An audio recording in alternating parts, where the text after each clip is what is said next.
That's right. That could kiss any woman right here, even that fat one. We interrupt this program to bring you.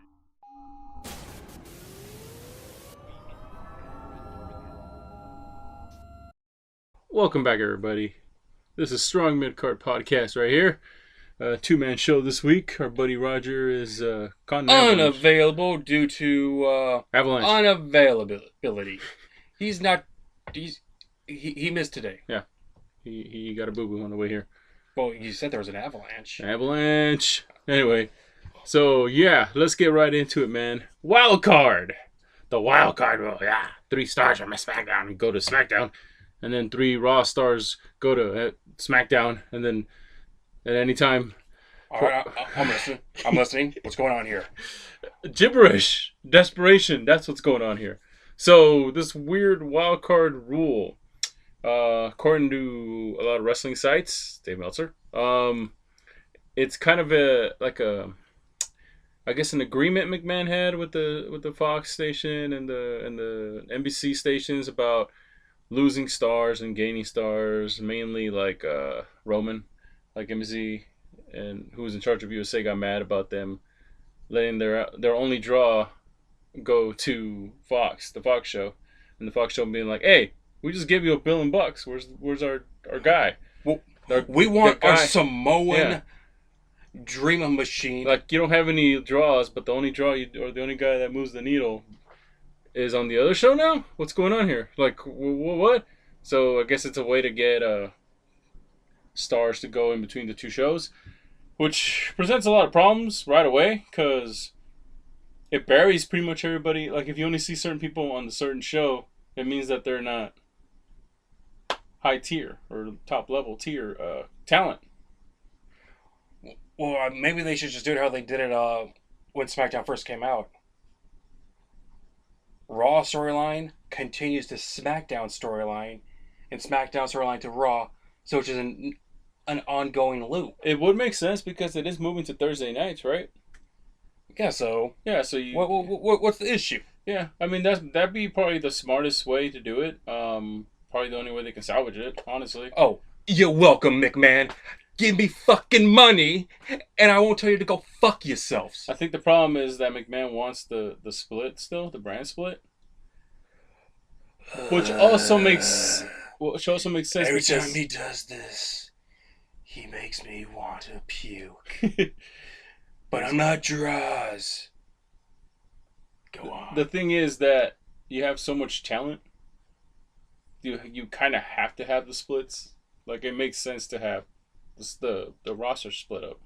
That way, everybody gets a little bit of a chance to shine. I guess is probably the best way to say it. So they kind of put themselves in this situation where they don't want to let people go. They want to trap people in their contracts, but they still want to bring people in so nobody else gets them. It's like this weird situation they put themselves in. It's almost like We don't want our WCW to come back up. And well, here's the weird part. For me, it's like, well, what does it matter? You're supposed to be the best organization on the planet. Make new stars. So what's the problem? It's like, so what if AEW gets a couple of people? So what if Ring of Honor gets somebody else, and New Japan gets other people? You told everybody that you make the best stars, so make new stars. But there's the problem. They don't know how to make stars anymore. So, like the whole week, man, it's been, if you've been online and stuff, and just I'm not. Okay. You know me. I guess, I'm in the shadows. Yeah, well, you know me. I run the Strong Midcard Instagram, and there's just a lot of hatred, a lot of anger on both sides. The sides that's strictly like WWE fans, like that say, you got this, you got this, you got this, and you guys still aren't happy. This is why this is why the fan base are stupid, and that's why McMahon doesn't listen to you guys because of blah blah blah. And then you got the other side, which is more the side we lean on, which is then just put on a better product, and there'd be nothing to complain about. Yeah, what's the problem? It's like there's a reason why Coca-Cola is the best soda pop in the world. Yeah, it's the best.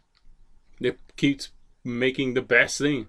Yeah, I mean, if you bought a Cadillac, yeah, would you think to yourself like, oh man, this car might break down in a year or two? You're like, no, I got a Cadillac. Yeah. This is good for 20 years. or like 12. Anyway, The way you drive, it's good for a good 40. Okay, The so way I drive, it's good for a weekend. so pretty much it breaks down to that. To me, it's if you're the best, be the best, and there'd be nothing to complain about.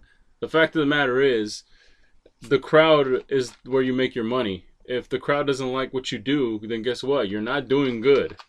The reasons the ratings go down, they're blaming. How do you like? Oh, there's people blaming the fans for the ratings going down. I was like, yeah, blame the fans. They're not watching anymore because your product is not good. It's stale. It's bad. It's the same matches every week and the same type of match. No unpredictability. McMahon's are still on the show. Like, I still think that Vince thinks that him and his family are still a draw. Like, it's furthest from the truth, man. He should only appear to make big announcements. Like, he should be like the Jack Tunney. Yes, exactly. Like, bring back a Jack Tunney-like character. Yeah, I don't. If Vince wants to be that guy, it would only endear him to people because when he shows up, guess what? Oh shit, there's a match being signed. Like something's up. Like he'll come out and be like, all right, at SummerSlam it's gonna be blah blah blah versus blah blah blah, and then just walks away and lets them deal with their thing. Like, no, you guys settle, do whatever you got to do. Like, yeah, because or like let's say like hey, there's a big announcement. A WrestleMania main event is being signed. And it's like, oh, here comes Roman Reigns, you know, and it's like, oh, like he's like, oh, who am I going against? Who I'm going against? I don't know. Then let's just say like Kenny Omega comes down, and he's like, this is the new guy, Kenny Omega. He's the best. He claims he's better than you. Where you guys are gonna go? Yeah, go fight it out. Handle it in there. Yeah, I mean, like we need the Jack Tunney guy. Yeah, and you can't they can't abandon storylines. It's just this weird thing where like they're such a I think Brian Alvarez says it best is they care about the moment. So they care about making the moment instead of making a nice long storyline and each chapter being something in every chapter that grabs you and be like, oh, all right, I can't wait to the next chapter. Holy shit, what's the next chapter gonna be? Oh fuck, okay, that's great. Next chapter makes the book awesome. They're just like glossy pick, glossy pick, glossy pick, glossy pick, and it's just like, what do you expect? Like if you're not giving people much to chew on, you know what I mean? That they're not gonna like what's going on. Well, let me tell you how this is gonna go down. This week, Sasha Banks is gonna turn on Bayley. Next week, she hasn't been on TV. Bayley's gonna turn on Sasha Banks. The week after that, they're gonna be tag team partners and work perfectly together. The week after that, take it away. Heel turn. Which one doesn't matter. Oh, Alexa Bliss is back? Oh, thank God. Yeah. So, by the way, I respect all those ladies. Like, the last few years, they kind of just made their name in bungling NXT call-ups. And then he goes into panic mode and brings up a bunch of people from NXT and goes, yeah, this is what you want, right? Yeah, yeah. And then it's like... Stop. They almost... This is like the first Raw after Mania where nothing happened. Like, it was just nothing. Because they were just getting ready for the shakeup. If you want the shakeup to be something, make that be that episode. It has to be that episode. You can't wait a week or 2 weeks because it's. And then the shakeup has been going on for like a month, and there's still people switching over brands and shit. Oh God, they should. Oh my God, they should because like the superstar shakeup. Yeah, the episode right after Mania. Yeah, exactly, or the draft, whatever you want to call it. Yeah, the draft. Mania. Yeah. It's the best way to go about it. Yeah. Who's fumbling this? I think that creative probably looks at the NXT people and goes, all right, there's a lot of people watching that, but compared to a Raw, nobody's watching that. So we can do what we want with these guys. Let's make them into our creations, what we thought of them. And then, you know, they're terrible writers. So then you take a fucking money guy like Ricochet.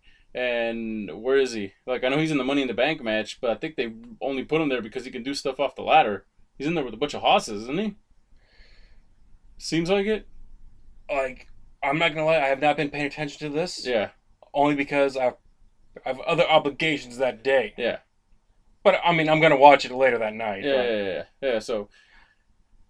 But to see him and Braun Strowman go toe to toe will be funny. Yeah, and then you got Drew McIntyre fighting who was it?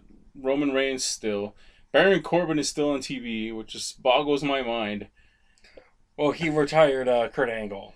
I understand he's got heat and they need somebody with heat, but it's not that good kind of heat. It's not that heat that Ciampa got, that Daniel Bryan's getting as a heel.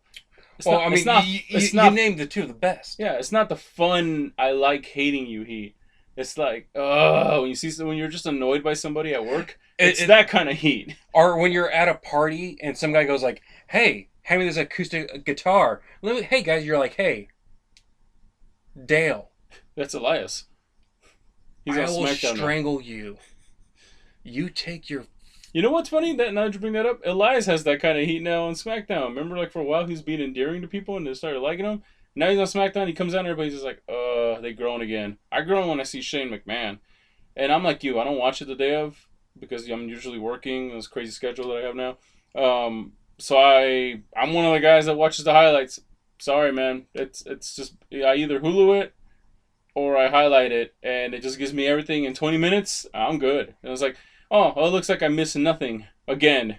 Oh, another 6-man tag with Baron Corbin, Drew McIntyre, and Lashley versus some kind of combination of Seth Rollins and AJ and Roman and whoever, and this other bland babyface with this other bland.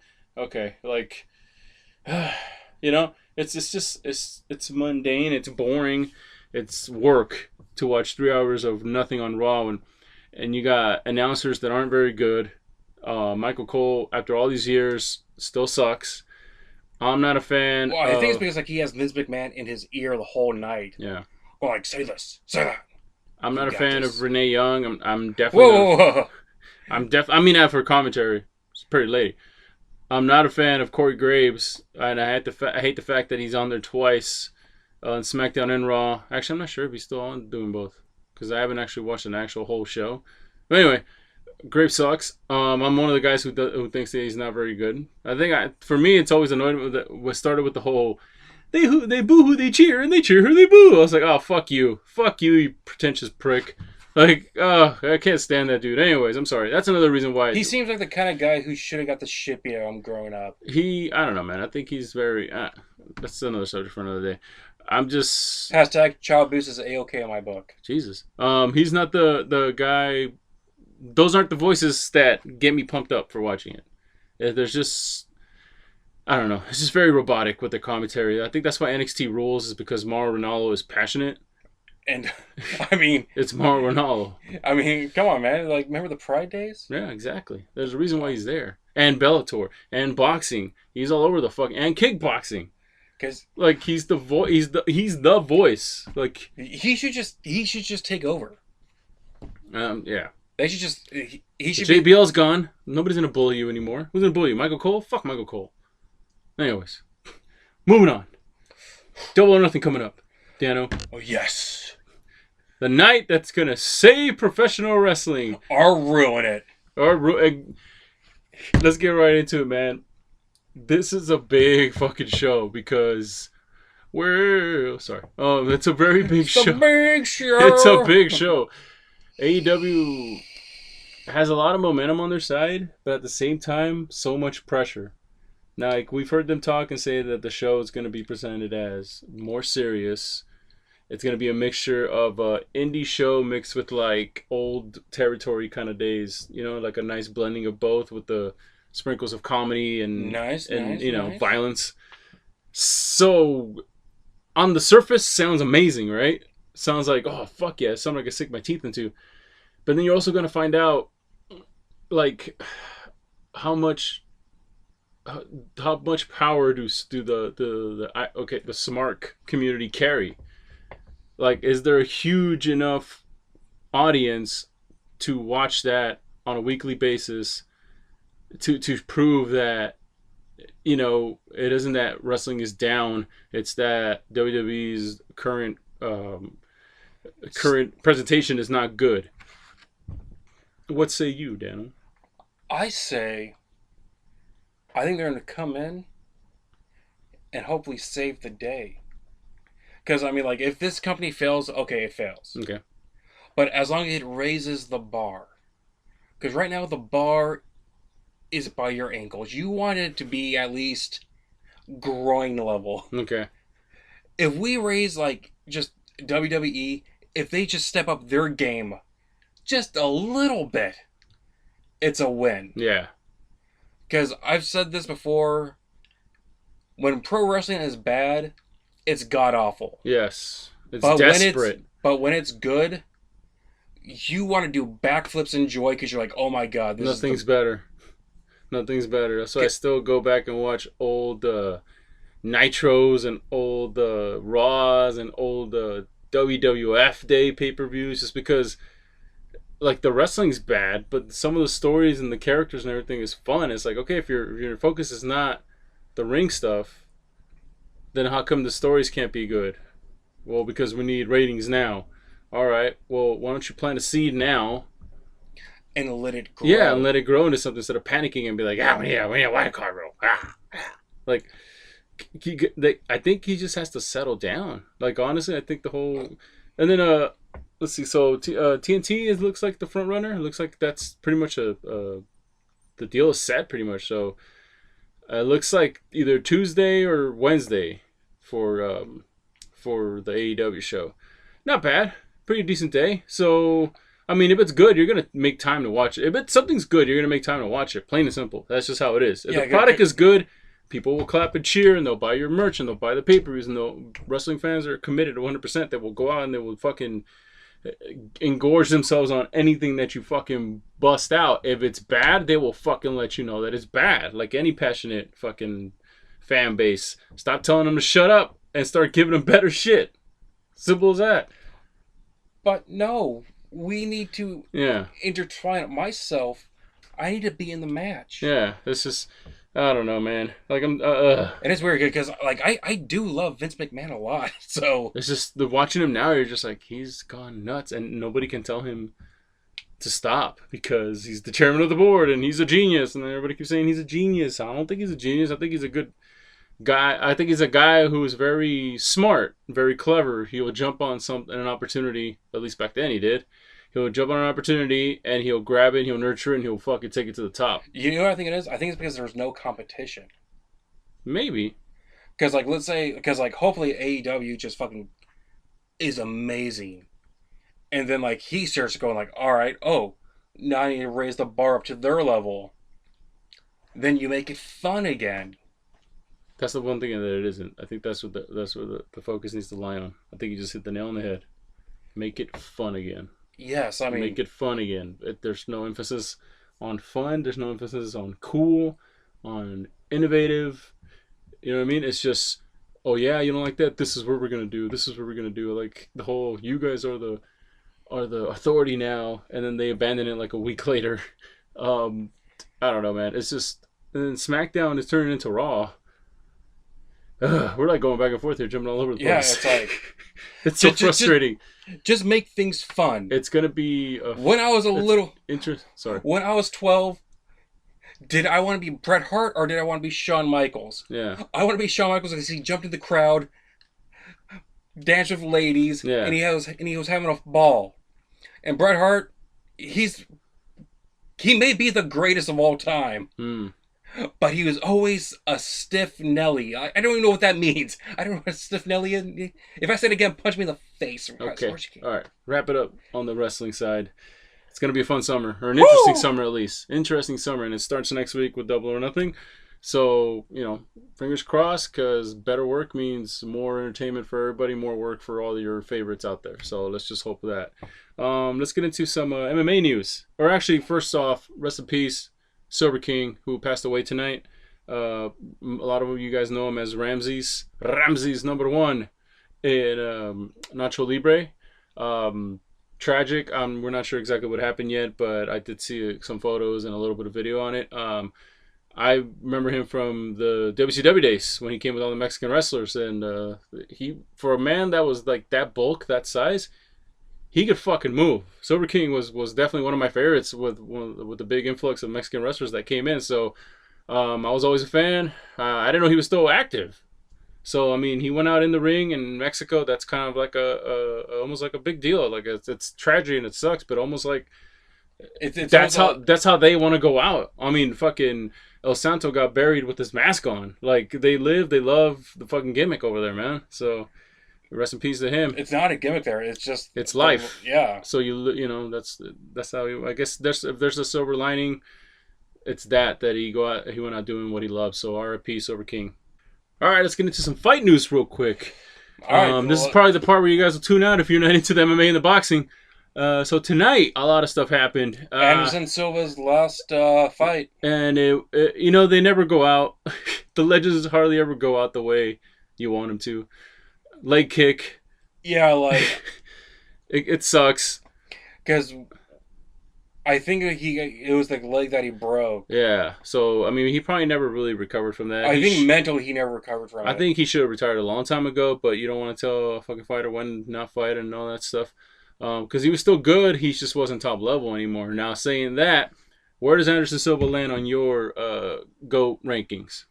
Considering all the stuff, all the bullshit and everything into it, with everything together. Because I would say he's easily number 2. Okay. Because like when you take him at his prime, my God, nearly invincible. Yeah, amazing. And there's only one person ahead of him. Yeah. Who's that? John Jones. Okay. I would say he's for sure in my top 10. Probably cracks my top 5. Prime, amazing, great footwork, great body movement, great just moved gracefully in the ring. Almost like some of the great boxers, kind of Sugar Ray Leonard, Muhammad Ali, you know. Yeah, and like he would just dance around Roy you, and be Jones. like, "Oh, I got you." Yeah, like one of those guys. So very entertaining, and definitely I would say definitely in my top 10. Might crack my top 5. So congratulations on a storied career, I guess. Even with all the controversy and everything, I think he's always going to be, you know, one of those guys that's endeared to everybody's heart and everything for MMA. So it sucks the way you went out, but like we say, you know, you at least you said, okay, this is my last fight. I mean, as far as we know, everything changes in the fight game. You know that. So this is his last fight. You know, unfortunately he lost, but you know, you got to go out your way, I guess. It's probably the best way. Bless you. Oh, thank you. Rose Namajunas got knocked out on a slam. Yeah, which looked pretty hairy. Pretty gnarly. It looked like a powerbomb, like a Sid Vicious drop you on your neck powerbomb. It was pretty fucking brutal. So we got a new, was it Bantamweight champion? Oh, yes. Yeah, 125. I think so. Or was it 150? We're probably 115? gonna get We're gonna get yelled a rematch. At. We're probably gonna get a rematch. So you know, Dana, he loves giving rematches. What else happened in that card? Bellator. Fucking MVP got cracked and knocked the fuck out. Oh man. And we've been saying it like we've been waiting for him to get some real competition. And this is like his first top 10 guy. I think so. He just was it Lima? Just picked them apart, like totally. Because from what I saw, it was a sweep the leg Johnny and push him on his way down. Yeah, and good old Mark Coleman on the way down. Yeah, so there you go. I mean, I think if you're like a real fight guy, you had your heart set, like you were hoping that he was legit and he was that good, so you can get some entertaining fights and there's a guy to watch. But I think all of them knew in the back of their head that like if this guy gets cracked, it's over. Like if this guy gets hit, it's because like we all know it's probably that's it. And he needs to stop fighting tomatoes. Because someone like they were saying like, oh, he's the next Anderson Silva. He's the next Anderson Silva. And I mean, style wise, he looked like it, yeah. But I mean, even Anderson Silva went down for being too much of a showboat, right? Yeah. So there you go. Except Anderson Silva had a lot of fights before that happened. He probably should have waited to become like a champion and stuff. Ties back into wrestling. Jack Swagger, Jake Hager, who I think that's his name, beat another tomato today. Held on to that choke a little long. So, you think it's time for him to go top 10, or you still just fight about some more tomatoes? What do you think? I would say definitely not top 10 yet, but give him like a stiffer competition. Okay. Because like, don't put him in there with the guy that looks like me. Let's put him in there with the guy who's got like a nice record, a name. Give him a name. I think he's ready for. I think he's ready for a name. Give him Roy Nelson. Oh fuck no! Roy Nelson would kill him. Roy Nelson now? No, I think give him Roy Nelson. Let's find out if he's got it, man. Give him fucking Roy Nelson. No, because the thing is, because like, let's say he goes. Give him Fedor.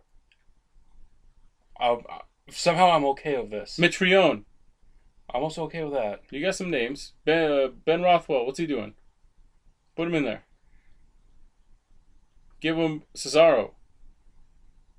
Okay, sorry. Came back into it. Okay, what else? Yeah. No, because I figured let's say he fights Roy Nelson and he wins. Mm-hmm. Of course they're gonna be like, okay, he's gonna be fight the top guy. Who's the top guy right now? What is it? Still Ryan Bader? Yeah. You know what? Actually, that might be a good fight. That actually might be a good fight. Well, I mean, fuck it. It's Bellator. If you're gonna make a fucking freak show fight, make a fucking freak show fight. Just do it. If it's gonna sell tickets, fucking sell tickets. Okay, Money. This is the lineup. This is the lineup. We're talking money. Yeah. Okay, Roy Nelson. Next fight after that, Frank Mir, Fedor, Bader. 4-fight lineup. Yeah. Give me money. All right, and I just made your careers easy. So to wrap this thing up, Pettis and Nate Diaz for August. Sure to be bloody. Sure to be fun. Nate's been taking too much time off though. I think Pettis might have him on this one. Quickly, who do you got? I'm gonna say Nate Diaz. He's gonna get bloody as hell, but I think he's gonna pull it out. Okay. And then there was one more. Oh, I think Pacquiao and Thurman is good and set for, I think, same time, August, July maybe. But anyways, does Pac-Man have enough to get the win over Thurman? Thurman came back recently, but looked kind of shaky against Josecito Lopez. So who do you got on that one? And what do you think? How does it end? Does Pacquiao outbox him? Because, I mean, that's pretty much all he can do now is outbox people. So he's still better than most of the guys. Thurman, if he's back to old form, could potentially really hurt Manny Pacquiao. So what you got? I would prefer if Manny just retired. Yeah, I think if Thurman comes out like he did in his last fight, I can see Pacquiao dancing around him and picking up just outboxing him, outclassing him, and picking up a win that way. If he does, time to go. Just win that one. That's another big name that you beat, a young fucking stud. Go. It's time, dude. Like, I'm not interested in seeing him in Mayweather anymore, so pack it up. Was that on the list? I think so. And, oh God! And no. don't say yes to fighting Canelo. just go out on a nice note. All right. So as far as Canelo would kill him. Yeah. So I don't know what else is next as far as boxing goes. If you got any more news, put it in the comment box. If you got anything to say about anything we talked today, also put it in the comment box. Let us know how wrong or right we are. And don't forget to subscribe, hit the notification bell. Instagrams, Twitter. Let us know what you're looking forward to this summer as far as wrestling, MMA, boxing, whatever the hell else we missed. And we'll catch you guys next time. Dano? Indeed, we will. We'll see you guys later. Peace.